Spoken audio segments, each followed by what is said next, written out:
అందరికి నమస్తే అండి. ఈరోజు చూడండి, నేను వేడి వేడి రైస్, దోసకాయ చట్నీ. చూడండి, దోసకాయ చట్నీ,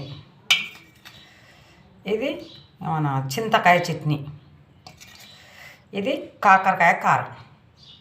అన్ని రకాలు కూడా కారమే తింటున్నాను. ఈరోజు వాతావరణం చాలా చల్లగా ఉంది, అందుకే తలకి క్లాత్ కట్టుకున్నాను, తలనొప్పి లేకుండా ఉంటుందని.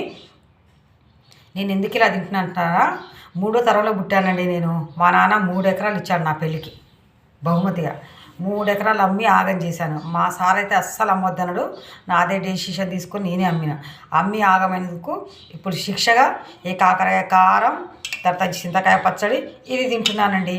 చూసారా, కొన్నిసార్లు కారం తింటే కూడా కారం విలువ నాకు తెలవాలండి, అందుకే నేను కారం తింటున్నాను.